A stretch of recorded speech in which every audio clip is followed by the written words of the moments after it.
Hi అండి, నేను Razia's healthy kitchen నుంచి ఈరోజు మనము లివర్, కిడ్నీ ఇంకా మటన్తో ఫ్రై చేసుకుందామండి. ఈ మూడింటిని కలిపి ఫ్రై చేసుకుంటే చాలా టేస్టీగా బాగుంటుంది. ముందుగా మనం ఇలా ఒక ½ కిలో వరకు లివర్, కిడ్నీ తీసుకుందాము. 1 కిలో మటన్ అండి. వీటిని శుభ్రంగా 2-3 సార్లు బాగా కడుక్కొని వీటిని మ్యారినేట్ చేసుకుందామండి. ఈ రెండింటిలోకి ముందుగా హాఫ్ స్పూన్ వరకు పసుపు వేసుకొని, ఇప్పుడు రెండింటిలో కూడా 1 స్పూన్ వరకు కారం వేసుకుందామండి మ్యారినేషన్ కోసము. ఇప్పుడు ముందుగా ఇందులో లివర్, కిడ్నీలోకి వచ్చి ఒక ½ స్పూన్ వరకు గరం మసాలా అండి, మటన్లోకి వచ్చి 1 స్పూన్ గరం మసాలా వేసుకుందాము. ఈ రెండింటిలోకి ఇప్పుడు సేమ్ ఒకలాగే ఒక్కొక్క స్పూన్ వరకు అల్లం వెల్లుల్లి పేస్ట్ వేసుకుందామండి. ఇందులోకి మళ్ళీ కొంచెం మనకు టేస్ట్కి సరిపడేట్టుగా సాల్ట్ కూడా వేసుకుందాము. రెండింటిలోకి వేసుకొని ఇలా కరెక్ట్గా సరిపడేట్టుగా వేసుకొని మొత్తం అంతా కూడా రెండింటిని ఒకసారి ఇలా వేరువేరుగా మిక్స్ చేసుకొని ఉంచుకోవాలండి. ఈ మ్యారినేషన్ ఎప్పుడు కూడా కలిపి చేయకుండా వేరువేరుగానే చేసుకోవాలండి. మనం ఇలా ఫ్రై చేసుకుంటున్నప్పుడు మొత్తం ఇలా మిక్స్ చేసుకొని దీన్ని ఒక 1 అవర్ వరకు పక్కన పెట్టేసుకుందామండి. ఇలా పక్కన పెట్టుకుందాము. ఈరోజు మనము ఈ చేపల పులుసు కూడా చేయబోతున్నామండి, చింతకాయ చేపలతో పులుసు. ఇది మన ఛానల్లో ఆల్రెడీ ఉంది, నేను లింక్ డిస్క్రిప్షన్లో ఇస్తానండి, ఒకసారి చూడండి. ఇందులోకి ఇప్పుడు మనము ఒక ½ కిలో వరకు ఆనియన్స్ తీసుకొని ఇలా ఫ్రై చేసుకుందామండి. కొంచెం బ్రౌన్ కలర్ వచ్చేలాగా బాగా ఆయిల్లో ఇలా ఫ్రై చేసుకుందాము. ఇలా బ్రౌన్ కలర్ వచ్చేసిన తర్వాత ఇప్పుడు ఇందులోకి ఒక ½ స్పూన్ వరకు పసుపు వేసుకుందామండి. జస్ట్ ఇలా పసుపు వేసుకొని కొంచెం ఫ్రై చేసుకొని ఇందులోకి ఒక 2 స్పూన్స్ వరకు కారం వేసుకుందామండి.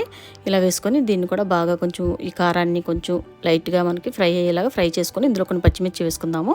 ఒక 10 పచ్చిమిర్చి వరకు వేసుకున్నానండి. మీరు కారాన్ని తినేదాన్ని బట్టి వేసుకోండి. ఇలా బాగా దగ్గరగా ఫ్రై చేసుకొని ఇదంతా కూడా కొంచెం ఇలా దగ్గరగా ఫ్రై అయిన తర్వాత ఇప్పుడు ఇందులో కొంచెం కొత్తిమీర వేసుకొని దీన్ని కూడా ఒకసారి ఫ్రై చేసుకుందామండి.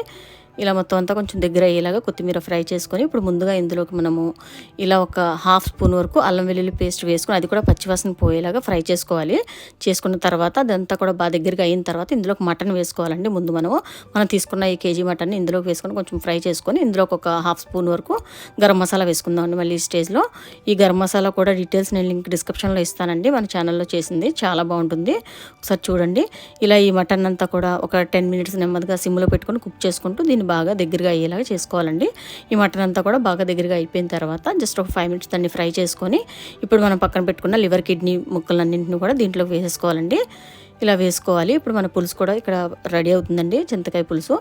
ఇందులోకి మనం బాగా మరగబెట్టుకొని పులుసు చాలా టేస్టీగా ఉంటుందండి. చెరువు చేపతో మనము చింతకాయ వేసి చేసుకుంటే ఈరోజు దీంతో పాటు మనము కాంబినేషను అది కూడా చాలా బాగుంటుంది.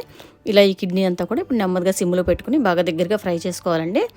మొత్తం అంతా కూడా నెమ్మదిగా ఒక 10 మినిట్స్ వరకు కూడా సిమ్లో పెట్టి దీన్ని బాగా స్లోగా ఫ్రై చేసుకోవాలి. అలా చేసుకోగా దీన్ని దగ్గరగా మంచిగా కలర్ చేంజ్ అవుతూ చాలా టేస్టీగా వస్తుందండి ఫ్రై. ఈ స్టేజ్లోనే మనం కావాలంటే ఆఫ్ చేసుకోవచ్చండి, లేకపోతే ఇంకొంచెం దగ్గర కావాలంటే ఇంకా కొంచెం ఫ్రై చేసుకోవచ్చు. నేనైతే ఈ స్టేజ్తో ఆపేస్తున్నానండి. టేస్టీగా చాలా బాగుంటుంది ఇలా కూడా. ఇంతేనండి, మన పులుసు కూడా రెడీ అయిపోయింది.